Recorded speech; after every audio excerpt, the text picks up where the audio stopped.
Guys, so my name is Ellie and welcome to my YouTube channel. So today I want to talk about the struggles of being an independent musician. So I hope you enjoy the video and please like, comment and subscribe. So number one is being your own manager of your own business. So being an independent musician without a manager is very overwhelming because you've got to do everything by yourself. So you've got to find producers to work with, find videographers, find photographers. You've got to organise your diary around gigs and organise getting your own gigs. You've got to organise summer festivals that you're going to be performing at or summer events that you're going to be performing at. You've got to come up with all of your own content ideas, all of your own creative ideas. You've got to do all your songwriting by yourself. So there's just a lot. I could go deeper into it, but there's just a lot to be able to do as an independent musician without a manager. So yeah, that can be quite overwhelming. And that is definitely one struggle. So number two is oversaturation. So 60,000 new tracks get added to Spotify every day, and I'm sure it's similar for every other music platform that you're going to put your music on. So yeah, it can be quite difficult to get noticed in today's music scene because of the oversaturation on musical platforms or on TikTok, Instagram, Facebook, Twitter, any social media and any music platform you can think of. There's a lot of us, there really is a lot of us, and it can be quite hard to get noticed. And I think unless you're absolutely really unique in what you're doing, you can be overshadowed because there's so many of us. And it's not a bad thing, it's great that there's so many people who want to be musicians and have got a creative brain, but it can be difficult to make it and it can be a struggle because of the oversaturation. So number three is being an influencer. So this is something I struggle with a lot because I love being a musician and I absolutely love the creative side and making singing videos and releasing music, but the content side is really hard because it's difficult to come up with ideas every day of what to share on all of your social media platforms, especially TikTok, because that's quite a hard app to get noticed on. But being a content creator as well as a musician is quite difficult because I'm an introvert, I'm quite a shy person, so the fact that I've got to share every little bit of my life on social media to just kind of get noticed today is quite difficult. And you've also kind of got to already have a following, or you've got to be a bit more of an established musician within the scene to get noticed. And I think that also comes down to the content that you're making and how much you're posting and how confident you are in your videos, what type of personality you've got. So I think that's definitely a struggle because I struggle with content ideas and I'm very much an introvert. So when it comes to kind of talking on camera like now and being myself, I do struggle with that a little bit. Not as much as I used to. I'm definitely getting used to it, but it's something that is a struggle as an everyday independent musician. So number four is selling gig tickets. So as an independent musician, selling tickets to a gig or an event that you're playing at is quite difficult to do all by yourself. Whereas if you've got like a label or a team behind you, they can help you push your brand and push you as a musician and get people to buy tickets. But if you're doing it all by yourself, it's just hard to get noticed and it's hard to get people to come along. And obviously, if you've got family and friends, they're obviously going to support you and come along. But to try and reach a wider audience or your demographic, that can be quite difficult to do by yourself as well. So number five is finding a band. So I think it's hard to find people who have the same vision as you as a musician, especially because I'm a solo musician. It's quite hard to find people who want the same thing as me and have the same vision in a creative and musical way.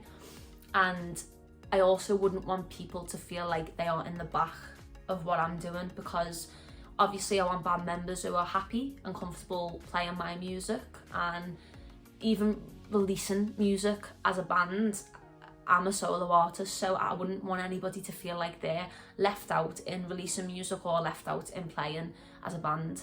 You know, I want to work as a team if I'm working with other people, but it's just hard to find people who have the same vision as you and are okay with playing your music.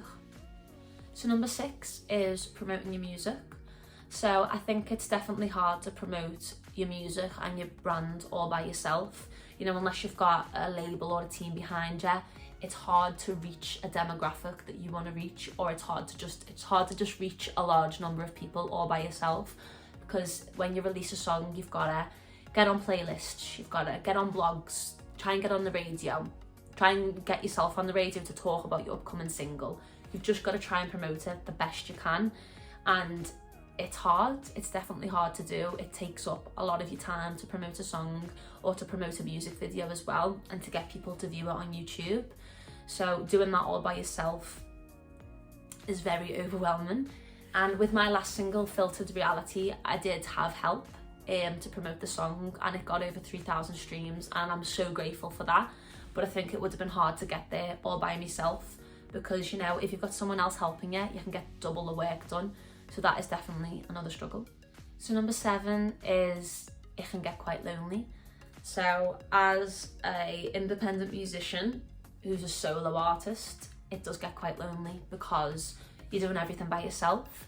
And yes, you do have people who support you, but in terms of what you do for your job, you do it all by yourself. So gigs, I do alone. Music videos, I do alone. Writing music, I do alone. I'll work with the producer for a song, but I'm putting it out there by myself, which is quite vulnerable, because obviously, you know, you're putting your heart and soul out there, so it can be quite a vulnerable situation. Traveling to different locations all by yourself, and just everything, you know, there's so much to do as a solo musician, so much work that you've got to do, and it can get quite lonely. Whereas if you're maybe on a label or you've got a team behind you, you can kind of travel with them to different gigs, or you can work with them on different projects. Or if you've got a band behind you, you're obviously working with them all the time. So yeah, I would say it gets quite lonely, and that is a struggle sometimes. And one more struggle is instrument repairs. So lately I have had a guitar that's broke. I've had XLR cables, which is a mic wire, that has broke, and most of my guitar jack leads have broke as well. So it can be quite a lot of money to pay out to get a guitar fixed and get all different wires and get all different equipment, and just paying for equipment in general. So if you want to produce at home, buying an interface, buying all the wires, buying a microphone, buying a pop shield, an acoustic shield, everything you want to buy, it can be quite expensive. And even if you do get the cheapest options, it all adds up. But yeah, I wanted to talk about this one because I have a guitar that's broke that I need to fix, and the guitar that I use for most of my gigs had to have a repair the other week, and that again costs quite a lot of money. So yeah, that's definitely another struggle. Is first of all, organising my finances is a struggle because I'm not great at it, and then I've got to pay out for all instrument repairs, so yeah, it can be quite expensive. Yeah guys, I just wanted to talk about some of the struggles that I personally have as an independent musician, and I'm sure other musicians can relate to it who are independent. It can be a struggle, but nevertheless, it is the best job in the world. So I hope you liked the video, and if you did, then please like, comment and subscribe, and keep your eyes peeled for the next video.